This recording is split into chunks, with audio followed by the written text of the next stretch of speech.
Les PME sont-elles à l'abri d'attaques de cyberpirates? Évidemment, non. Alors, comment se protéger? Nous allons en parler avec un expert MMA, Dominique Gène. Bonjour. Bonjour. Mais tout de suite, voyons un petit sujet qui fixe bien les choses.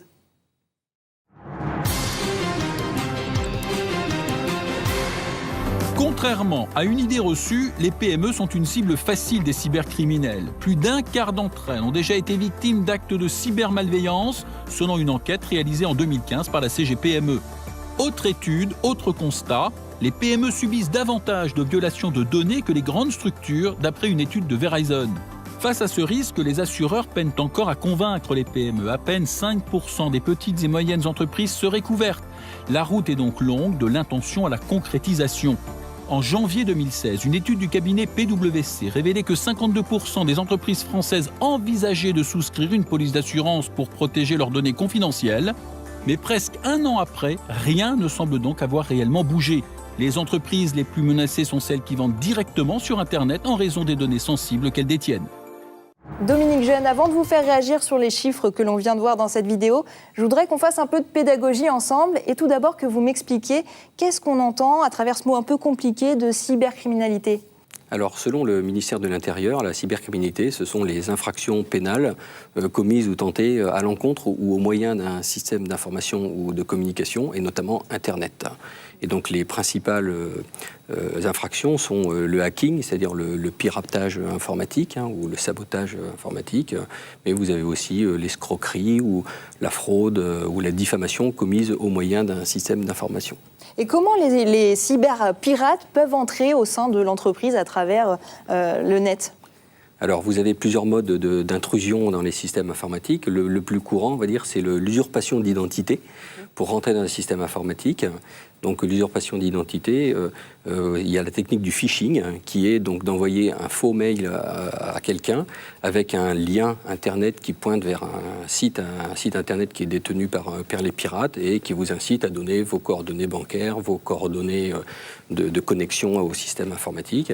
Et puis, vous avez aussi donc, des vols de données, donc avec des vols de données de connexion qui se vendent sur Internet et qui permettent d'entrer dans des systèmes informatiques. Et est-ce qu'il est possible de se protéger efficacement contre ces risques ? Alors, il n'y a pas de solution miracle pour la protection, bien entendu. Alors, il y a des mesures de prévention minimale à mettre en œuvre. Il y a notamment les mots de passe qu'il faut mettre en œuvre sur les systèmes informatiques, en évitant que ça soit Toto ou 0000. Donc, on conseille de mettre des mots de passe suffisamment longs, avec des majuscules, des minuscules, des chiffres.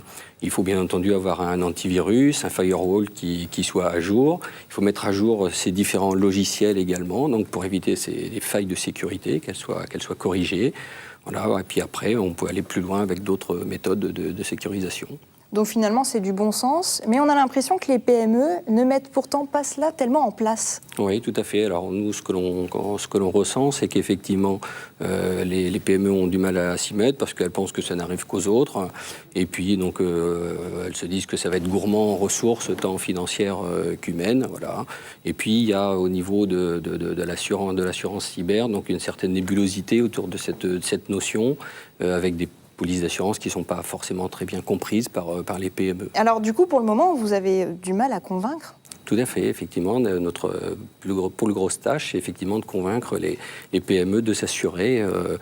Il faut leur faire comprendre ce qu'il y a dans les polices, dans quel cas ils vont être attaqués, dans quel cas ils vont être couverts, etc. Une réaction peut-être parmi nos invités ? Est-ce qu'à votre avis, il y a beaucoup de PME qui se font attaquer sans le savoir ? C'est-à-dire encore faut-il le découvrir qu'on a été attaqué, qu'on vous a volé des données, qu'on est rentré chez vous ? Bien entendu. Alors, il est difficile de le savoir, effectivement. Alors, il y a des cas où c'est évident, quand vous avez votre site Internet ou votre système informatique qui est bloqué avec un message de pirate et qui vous demande une rançon, par exemple. Là, il est évident qu'on est bloqué, mais néanmoins, il y a d'autres cas où on ne s'en aperçoit que bien plus tard parce qu'on découvre que des données qui étaient confidentielles sont divulguées sur Internet. Et effectivement, les délais moyens qui sont indiqués sont de plusieurs mois, c'est-à-dire que les entreprises mettent plusieurs mois à se rendre compte qu'ils ont été piratés. Hugues, est-ce que vous aviez mis en place des solutions concrètes pour lutter contre cette cybercriminalité? Bien sûr, c'est au cœur des dispositifs. Donc, on a des données bancaires des clients, donc qui peuvent être victimes de phishing. Et donc, bien sûr, on a un responsable sécurité informatique, on a des équipes, on fait des tests d'intrusion, on regarde la robustesse des systèmes, on met à jour les logiciels, on change les mots de passe de manière très régulière. On a toute une batterie de sujets, mais le risque zéro n'existe pas. Donc, il faut être vigilant en permanence et être en permanence en train de se renouveler. Et vous, Sandra, pendant les 15 ans de votre vie d'entrepreneuse, vous y aviez pensé? Alors moi, j'y ai pensé quand il y a eu toutes ces émissions sur leurs dirigeants qui avaient été soi-disant appelés à faire un virement et la fraude au président. Ça m'avait un peu stressé, donc j'étais descendue dans les tâches de la finance et de la comptabilité en disant, écoutez, moi, je vous appellerai toujours, je vous donnerai ma date de naissance, je vous écrirai derrière, vous reconnaissez ma voix, etc. Et je leur ai dit, voilà, si quelqu'un vous appelle, sachez que c'est pas moi, parce que voilà, c'est important. C'est vrai que ça m'avait beaucoup stressé parce qu'il y avait des millions qui étaient en jeu. Alors la fraude au président n'est pas forcément un acte de cybercriminalité, puisqu'il n'y a pas forcément usage illicite d'un système d'information. Voilà. On joue sur la crédulité des gens, on leur fait croire quelque chose, mais sans usage illicite du système d'information, donc ce n'est pas forcément un acte de cybercriminalité. Mais le résultat, c'est que les millions sont partis pas au bon endroit. Oui, c'est vrai. Et je trouve que pendant longtemps, c'était avec les mails, avec les systèmes de PC. On est passé dans l'ère de la mobilité, on le sait tous. Aujourd'hui, ils utilisent aussi la mobilité. J'ai vu des exemples où on vous appelle en vous appelant par votre prénom et en disant « rappelle-moi à tel numéro ». Et en fait, c'est évidemment pour un moment débiter votre compte. C'est valable pour le privé comme pour le professionnel. Et le fait que la cybercriminalité s'adapte du domaine du PC, de l'Internet à la mobilité, je trouve ça extraordinairement inquiétant. Mais les banques font bien leur travail. Quand vous ordonnez un virement, vous êtes toujours appelé pour confirmer le virement. Normalement. Oui, enfin, en tout cas, moi, elle m'appelle. Et donc, finalement, le fait d'avoir un smartphone, maintenant, dans les entreprises, ça accentue le risque d'attaque, de cyberattaque? Tout à fait, parce que ces objets connectés sont un peu moins protégés que les systèmes d'information classiques, on va dire. Et donc, c'est un point d'entrée pour les pirates, effectivement. Et on parle énormément aussi donc, de caméras connectées, par exemple, toutes sortes d'objets connectés ou des réfrigérateurs connectés, etc., des télés connectées, qui sont des points d'entrée. Les pirates utilisent ces objets, donc soit pour entrer dans les systèmes d'information, soit pour envoyer ce qu'on appelle faire des dénis de service, donc envoyer des requêtes en masse sur des sites internet ou sur des systèmes d'information d'entreprise pour les saturer et les bloquer. On l'a vu récemment, la dernière grosse attaque cyber est passée par l'IoT, ce qu'on appelle l'IoT, l'Internet des objets, voilà. Internet of Things, et qui est par nature moins bien sécurisé qu'à un moment un Internet un peu costaud, un peu lourd, et on a découvert à cette occasion-là que l'Internet des objets, il va peut-être falloir rajouter la couche de sécurité pour empêcher ce type de cyberattaque en masse. Donc Olivier vient de donner un exemple. Quelles sont les conséquences qu'on peut craindre de cette cyberattaque ? Alors, il y a de la perte de données qui est possible. On a vu sur le hacking, le piratage, donc de la perte de données ou du blocage ou de la destruction de données informatiques. Et puis, il y a du blocage de sites Internet ou blocage de systèmes informatiques d'entreprise. Donc, dans le premier cas, ce sont des frais ce qu'on appelle de reconstitution de données. Il va falloir recopier les données à partir d'une sauvegarde.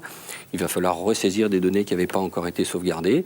Et puis, par contre, quand on a un système informatique qui est complètement bloqué, ça peut être de la perte de chiffre d'affaires brute. Quand vous avez une société qui vend par Internet à 100%, une heure passée sans Internet, c'est une heure de chiffre d'affaires en moins. Donc pour finir, très concrètement, très brièvement, 2-3 conseils pour nos entrepreneurs. Alors, je vous ai dit tout à l'heure les mesures de prévention minimale qu'il y avait à mettre en œuvre.